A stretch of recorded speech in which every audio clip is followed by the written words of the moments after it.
Yo kawan-kawan semua, ini udah dek ya.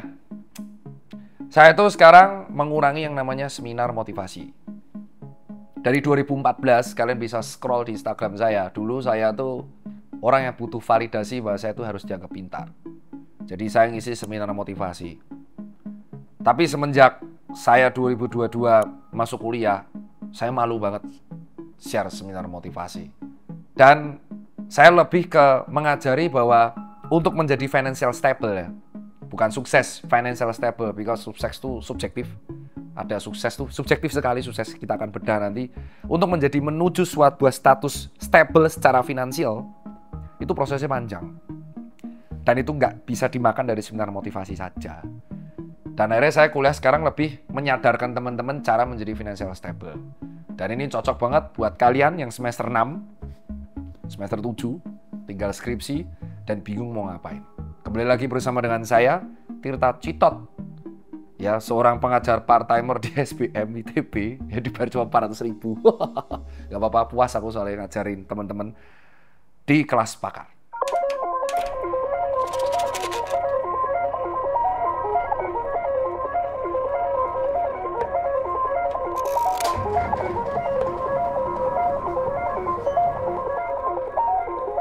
Pertanyaan pertama adalah, sukses itu apa?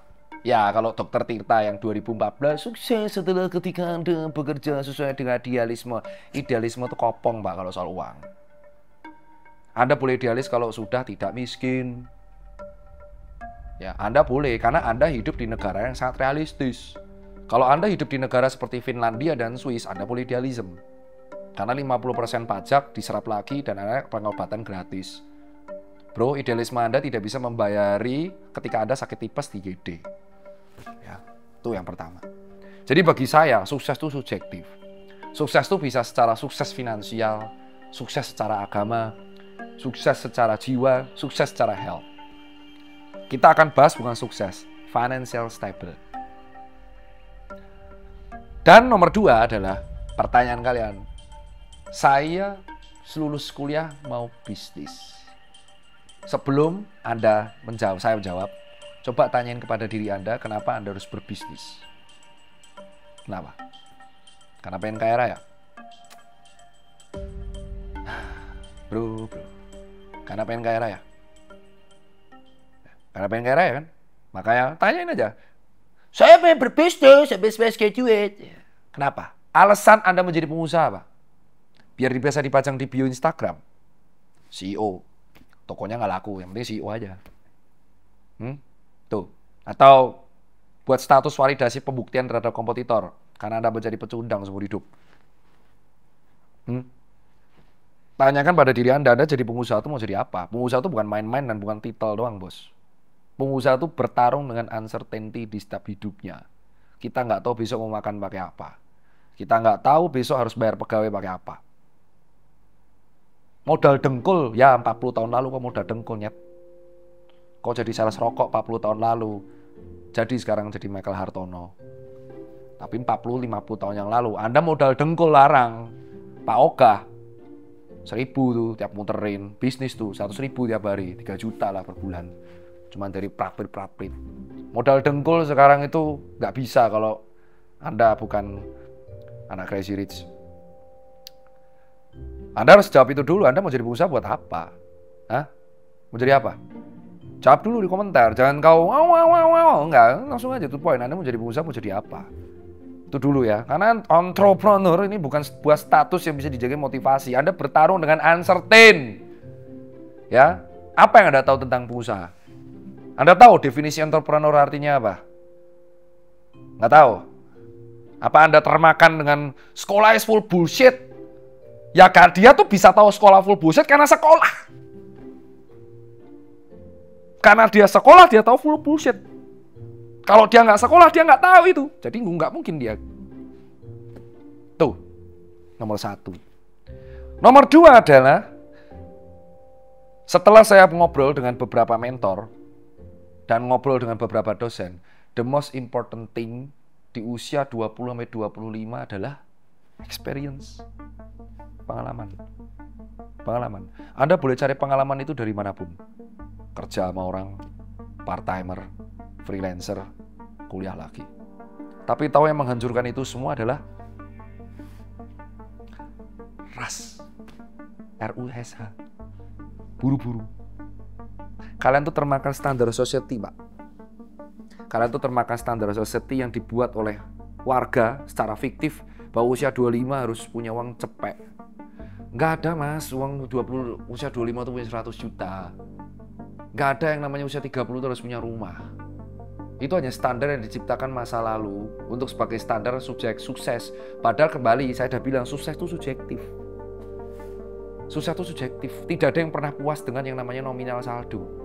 Anda bilang, saya cuma pengen punya 1M, Dok. Saya jamin terpotong telinga saya kalau udah punya 1M, Anda pasti pengen 5M.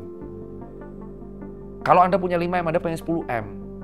Anda nggak bisa kalau berpikir bahwa sukses, standar, umur 25 harus punya uang. Nggak bisa, Mas.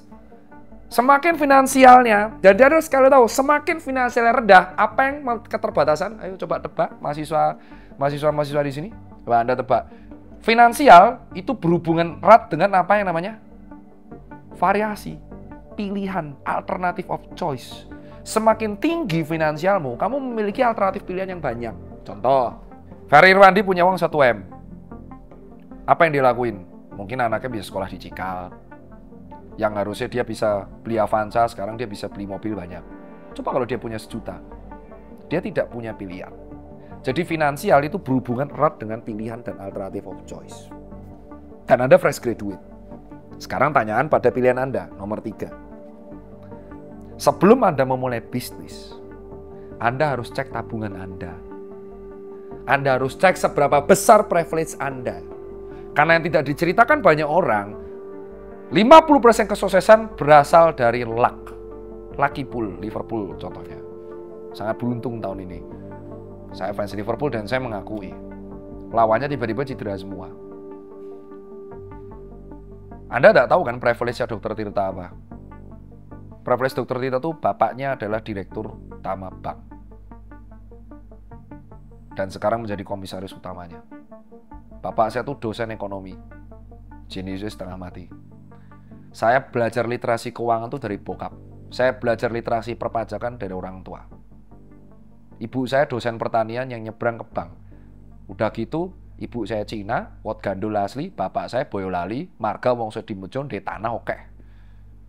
Anaknya tunggal. Raine Cina, Katolik 25 tahun, tiba-tiba mualaf di 2013. Wis tunggal, Cina. Hitungan pelit medit. Pelit kikir. Udah jelas saya, hemat mangkal kaya, Bos. Ajaran, Bro. Frugal living to the max. Kalau bisa bekas, kenapa baru? Kalau bisa cash, kenapa kredit? Peng-peng itu. Nah, itu privilege saya.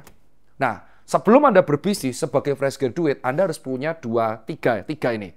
Pertama, seberapa stable tabungan Anda saat ini? Tulis sekarang. Semester 6, tabungan berapa? 100.000 rupiah. Gaji kok, mending gue rasa. Bro, sorry to say bro, nek duitmu gur 100.000 rasa berbisnis, selamatkan diri sendiri dulu.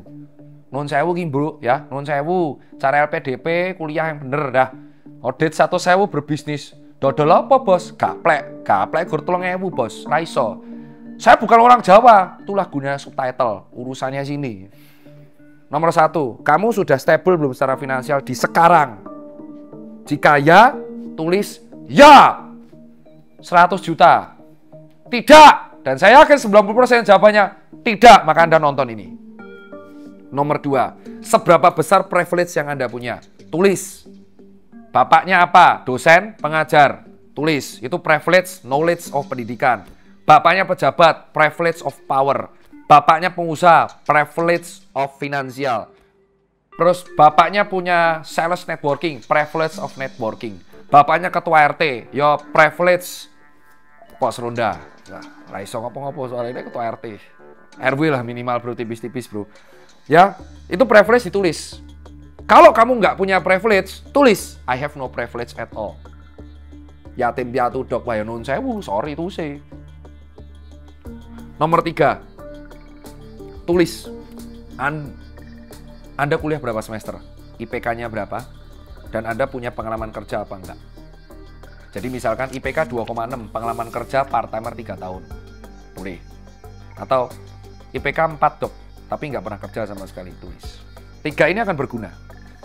Kemungkinan pertama, jika ini semua positif, Anda financial stable, Anda punya privilege, entah itu di bidang networking, pendidikan, power, atau finansial, dan yang ketiga ini IPK-nya bagus, maka Anda bisnis itu kemungkinan resiko gagalnya kecil.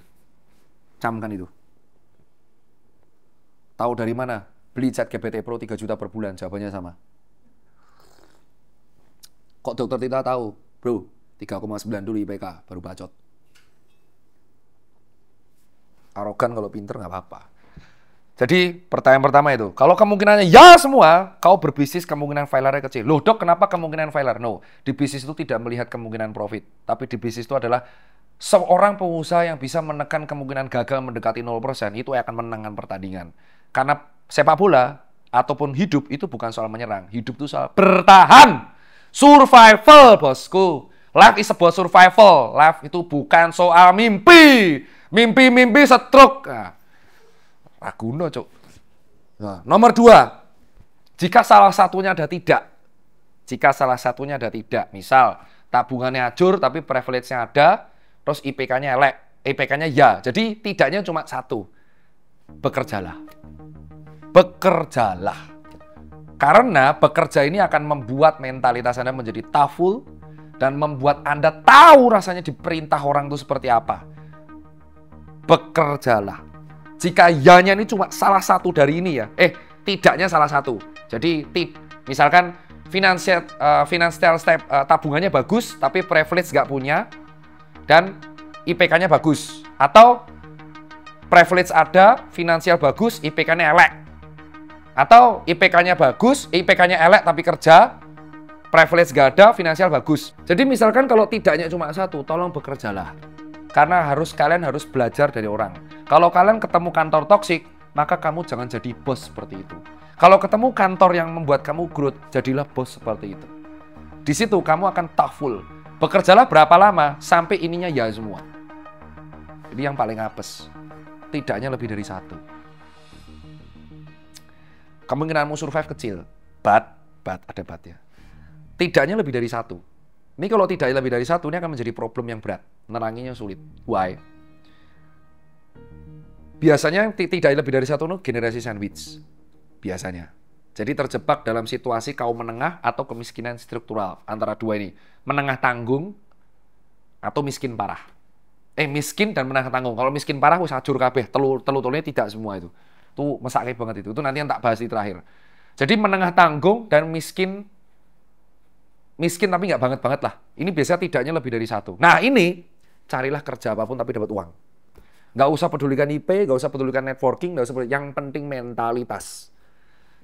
Ini yang kerja, apapun yang penting dapat uang. Dan boleh bekerja tidak sesuai gelar. Part-timer yang penting dapat uang. Sikat. Jangan berbisnis dulu. Yang terakhir yang paling apes. Kalau tidak semua gimana? Takdir, bos. Karena bayangin, tabungan nggak ada, dok. Privilege nggak ada. Pengalaman kerja kosong, IPK rendah. Wah, astagfirullahaladzim. Ini pasti hobinya push rank. Udah jelas.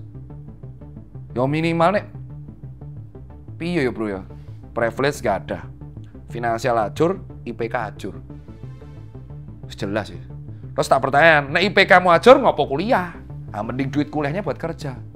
Jadi perkataan di TikTok yang mengatakan kuliah tuh pengangguran dengan gaya. Betul, kalau mahasiswanya goblok. Setuju saya. Kalau kamu memang tidak niat kuliah, keluar kerja. Jangan kamu menghamburkan uang yang sudah dikeluarkan oleh orang tuamu secara susah payah untuk kuliah gak niat. Bener kata-kata ini. Kuliah tuh memang secara POV-nya mereka, kalau nilaimu elek, ngopo kuliah? Kalau kamu udah dibiayai orang tua, kuliah yang bener.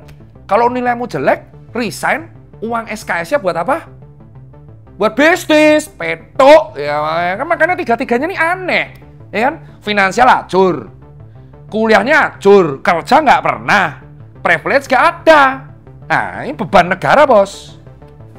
Kalau yang generasi sandwich, minimal tuh 2 tidaknya.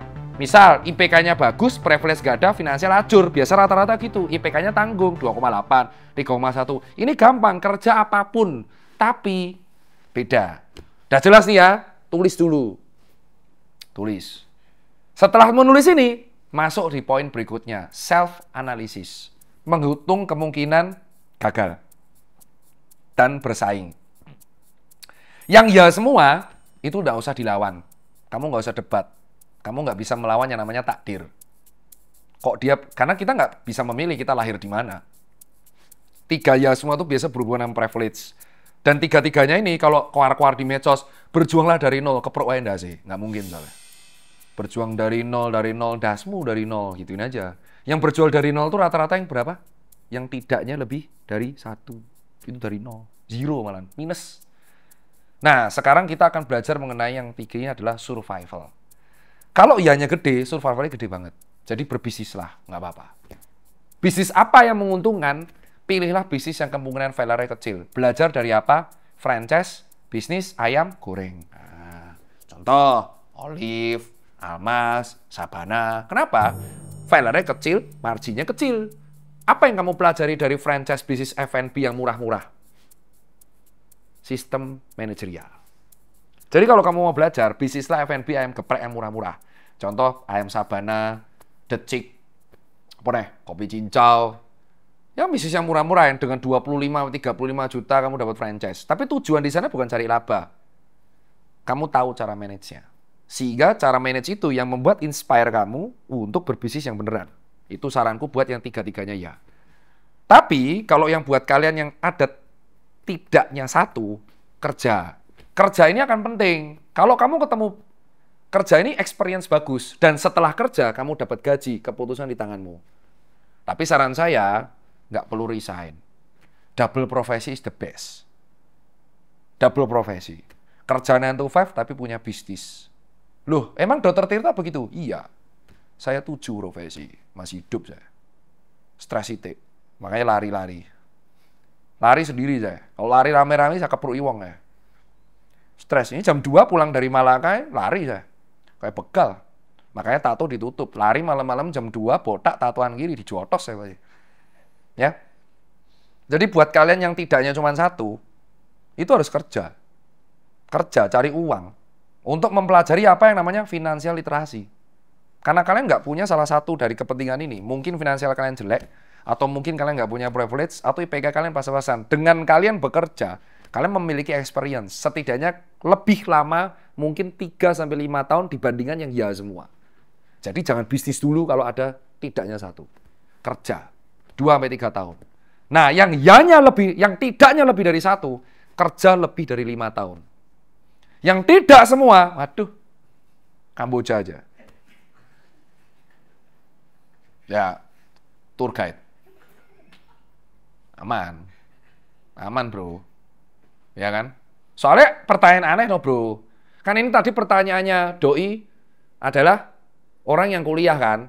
Nah, kalau dia 3-3-nya enggak, harusnya SMK, bro. Iya dong. SMK dong, nggak kuliah STM dong. Minimal jadi mekanik. Ya kan, dapat duit. Nah, ini udah nggak ada duit, goblok kuliah. Ngentek-ngenteknya diet wong tua, we bos. Yang yanya cuma 1 atau tidaknya lebih dari 1, nah ini harus kerja. Dan yang membedakan 3 ini kalau kalian sadar apa? Kalian mulai ngeh nanti. Jadi membedakan adalah waktu. Itu yang harus kalian tahu. Orang kaya, itu setelah saya pelajari, keistimewaannya adalah membeli waktu. Itu yang harus kalian tahu. Membeli waktu. Maksudnya gimana, Dok? Saya dapat uang banyak, tapi saya menggaji orang banyak. Supaya saya bisa bersantai di rumah, dan saya tinggal dapat income dan gaji orang banyak. Paham sampai sini ya? Crazy Rich beneran, itu akan melakukan segalanya demi waktu. Hidup lebih lama, menikmati waktu dengan keluarga. Dan delegasi sebisanya, semaksimalnya, supaya dia ada waktu buat dirinya. Orang kaya itu membeli waktu. Jadi kalian jangan menganggap pebisnis kaya raya itu tujuannya menyediakan dan membeli waktu. Karena mereka spending too much time untuk membangun bisnisnya sehingga mereka nggak punya waktu buat dirinya. Jadi ketika mereka sudah kaya, mereka memanfaatkan uang untuk membeli waktu. Nah, karena privilege ini ada yang ya semua tadi, yang tidaknya satu dan tidaknya dua, yang membedakan waktu. Mungkin yang tidaknya dua ini akan menjadi kaya, tapi waktunya lebih lama 5 kali lipat daripada yang ya semua. Begitu juga yang ya-nya cuma satu, mungkin dia akan kaya, tapi dia akan lebih cepat daripada ya-nya dua. Tapi itu teori statistik. Ya, karena saya masih percaya yang namanya faktor terakhir. Apa? Luck. Itu yang tidak dibongkar setiap pengusaha. Kapal api laris karena dia yang pertama kali jual kapal api. Coba dia jual di 2024 jadi kapal uap. Loh, nggak salah lah. Nggak mungkin ada kapal api. Kapal listrik. Konslet, goblok. Neng listrik kok kena laut.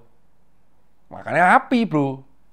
Ya, jadi dia ini bisa kaya karena mungkin yang jual kopi saat itu dia doang. Karena kamu pertama, kamu dapat privilege, kamu jual pertama. Jadi kamu harus tahu loh, pebisnis itu sangat terikat dengan yang namanya luck. Contoh, kok bisa dok? Karena bisnis itu bukan soal modal, tok. Soal banget saya kalau ada bisnis dal dengkul, kata-kata motivator itu. Kesel ya. Nah, ini sekarang saya terangin ya. Pebisnis itu bukan soal cuma modal, ada yang namanya debt. Ya, kita berhutang, menggadaikan rumah orang tua demi bisnis. Kamu tahu, rumah orang tua itu aset jelas certain. Kau gadai demi sesuatu uncertain. Kau gadai demi debt dan kamu, dapat uang 2M. Pinjem 1M buat bisnis, 1M buat foya-foya. Goblok, gue ini bayar utang pokok aru bunga tuh. Belum dapat income, sudah suruh bayar cicilan utang. Berhutanglah kalau bisnismu sudah certain. Jangan berhutang kalau bisnismu nggak certain. Itu kuncinya kalau mau berhutang. Itu finansial pertama. Berhutanglah kalau bisnisnya certain. Gitu loh, kalau nggak certain ya jangan berhutang. Belajar dulu, gitu. Jadi kalau fresh graduate, saya mau bisnis, tapi bingung mau bisnis apa. Bisnis otakmu dulu. Ya, otakmu ditingkatkan, bro. Ya, literasi. Ini omongan dari mentor. Mentor saya. Nggak bisa saya sebut, networking mahal. Ya. Jadi Dr. Tirta dulu biar dapat networking kayak gini. Nih, saya tanya sama dia. Pak, di level Anda sekarang, menurut Anda kan Anda udah wisdom. Wisdom tuh kayak orang yang sangat pintar dan sukses menjadi super kaya sehingga omongannya dia dipercaya. Karena dia memiliki experience yang lebih besar daripada lain. Apa investasi terpenting Anda? Saya tanya pada dia. Jawaban dia 2, otak sama kesehatan. Plot twist. Loh kok bisa? Kalau saya punya uang, saya akan memperbaiki otak saya. Meningkatkan knowledge saya. Kalau saya punya uang, saya akan meningkatkan kesehatan saya sehingga saya bisa hidup dan bisa mengurangi penyakit-penyakit metabolik. Karena semua orang tua pasti mati. Loh kenapa otak harus ditingkatkan? Karena untuk mengejar ketertinggalan gap of knowledge dengan teknologi dan anak muda. Jadi kalau Anda mau kaya, Anda perbaiki pola pikirnya dulu. Dan untuk belajar memperbaiki otak, itu tidak harus dengan kuliah. Boleh dengan soft course, boleh dengerin YouTube yang bermanfaat, dan ikro, baca buku, baca artikel, baca jurnal. Tontonanmu apa? FYP TikTok, goyang-goyang. Kucing, aiu, aiu. Tidur sampai jam 1, doi, aiu, aiu. Terus lihat kucingnya, hehe. Lihat video kucing. Endingnya lihat jokes bapak-bapak. Apa beda fitnah dan fitness? Fitnah itu kejam, fitness itu kejim. Jam 12 malam, nonton begituan. Ya. Setidaknya kalau kalian mau nonton begituan, tolong tingkatkan bukunya. Yang kemarin malah, sebutkan kata-katanya. Yang sudah, boleh pulang. Ya emang pulang, karena kesel tuh kau tanya-tanya terus itu. Coba kau tanya saya, Dr. Tirta, satu kata-kata, dasmu, dier. Udah capek kau tanya-tanya. Ya? Kopi, ini kopi beneran ini, kapal api nih. Bukan dendos, woy. Ya. Kalian tahu kalau saya ngajar kayak gini tuh harganya berapa? Mahal. Murah sih, 400.000 di TB. Ketemu saya itu. Jadi, luck itu penting. Jadi, banyak yang naif untuk mengakui itu. Luck, bro. Tirta tuh bisa gini tuh karena luck. Seandainya saya tidak tolol, rambut pink, keluar-keluar di kopit, kayaknya follower saya nggak 1 juta itu. Minimal 600.000 mentok. Terkenal dengan jual beli sepatu Kompas. Dokter yang jual sepatu itu saya itu. Tapi karena saya tolol stres saat itu, toko tutup tiba-tiba, terus bingung soal PSBB, keluar-keluar di live sambil ngudut-ngudut viral. Itu kan luck. Coba kalau saya lakukan malah saat itu membahas bola. Mungkin saya jadi koci. Saran saya buat kalian tuh adalah always trust the process. Ya, percaya bahwa dunia ini sometimes gak adil. Ya, kalau kalian udah nggak punya privilege, tidak ada yang perlu disalahkan.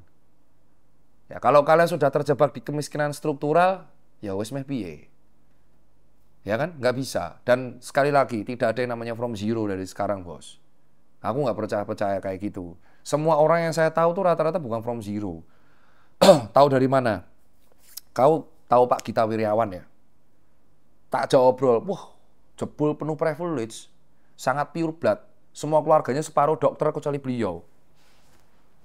Mumet rawi bos, dokter kabeh keluargane. Dian sangar banget bos. Aku pakku, waduh pak, kowe tani bos dari dosen. Itu aja udah privilege karena ada dosen. Dan nggak boleh disalahin, kita tuh sama. Endingnya itu adalah kita mati di 2x1 jadi debu dan abu. Ya udah. Endingnya alpart yang kita kumpulkan, kalau kita mati, alpart tersebut akan dinikmati orang lain. Jadi apa yang kita bisa wariskan hanya 2. Ilmu, itu yang pertama. 2 adalah, yang pertama adalah ilmu, jelas. Yang 2, anak. Ini anak mana terus, bos. Ya, kecuali kalian memang cukup. Dan yang terakhir, pesan saya sebelum tutup, jangan pernah mau dibodohi oleh society. Bahwa aku mungkin akan berbeda dengan financial literatur yang lain ya. Tapi aku menyarankan, kalau mampumu beli bekas, ya beli bekas. Kalau mampumu ngontrak, ya ngontrak. Emang kenapa kalau ngontrak? Emang kenapa? Emang kenapa kalau ngontrak? Emang kenapa kalau belinya bekas? Kenapa? Mobil saya 5 bekas semua. Nah terus nanti kalau pajaknya ya rasa dinggo, wong depresiasinya kosong. Salah satu resiko membeli mobil bekas adalah depresiasinya udah kosong. 0, udah nggak bernilai. Daripada ya udah maybe. Daripada aku terjebak dengan cicilan yang nggak bisa aku penuhin, terjebak dengan KPR floating yang akan mencekik biayaku. Kembali lagi uncertain, kecuali kalian bisa memastikan kalian bekerja 20 tahun dan dapat jaminan BPJS, jaminan pensiunan, nggak apa-apa. Jadi sometimes ya, tidak perlu buru-buru, nikmatin aja bro. Mati itu cuma sekali, hidupnya tiap hari, ini yang perlu dipahami terakhir. Mati itu cuma sekali bos. Ya kan? Dan kematian itu pasti kita hadepin. Hidup itu tiap subuh. Jadi tiap subuh, apakah kalau bangun pagi pasti kaya raya? Tidak. Tidak bro, itu ya Allah itu, saya bangun pagi terus nggak pernah jadi Gita Wirjawan saya. Saya tuh berharap saya bangun pagi terus ya subuh. Kok nggak bisa jadi Sandiaga Uno saya? Udah 30 tahun bangun pagi nggak bisa Sandiaga Uno, karena memang itu klise doang. Bangun pagi itu hanya membangun yang namanya habit. Biar kalian tuh nggak mager dan gabut. Biar kalian otaknya fresh, karena di pagi hari hormon tuh bagus. Gitu loh. Apakah orang bangun siang bisa kaya? Bisa, kan itu sebenarnya klise. Jadi, saya udah bangun pagi terus ada di YouTube konten mencoba bangun pagi selama 14 tahun berturut-turut ternyata tidak kaya. Ya emang goblok, memang nggak pernah kaya. Nggak ada istilah bangun pagi tiba-tiba kaya raya. Nggak ada itu, nggak ada kayak gitu. Jangan dipercaya omongnya gitu. Bangun pagi itu cuma membangun habit menjadi a good habit karena itu disiplin gitu loh kawan. Paham? Jadi dari pertanyaan fresh graduate bisa bisnis, itu dari jawabannya. Dan jika kalian tersinggung, aku minta maaf ya. Kalau kayak gitu kalian nggak akan paham. Dan jadi pegawai, part-timer, pengusaha, apapun yang kalian rasakan sekarang, is sometimes itu rezeki orang. Ya, jadi di balik kesuksesan kita ada kegagalan orang. Nggak percaya? Kalian punya teman orang? Kalian punya teman? Kalian punya teman kan? Teman nongkrong. Ternyata lokernya cuma 1. Rebutan sama temennya. Kan pusing. Ya kan? Endingnya ada kalian harus memilih pertemanan atau uang. Dan jangan buru-buru nikah ya bro, kalau nggak punya uang. Kalian akan menciptakan kemiskinan yang lain. Realistis itu penting. Nek tidak bisa menghidupi anak orang lain, jangan buru-buru nikah. Menyelamatkan diri sendiri aja belum bisa, mau nyelamatin orang lain. Sampai jumpa di kelas pakar berikutnya. Dan percayalah, Liverpool 30 tahun aja juara sekali. Bisa jadi kalian 30 tahun lagi baru sukses.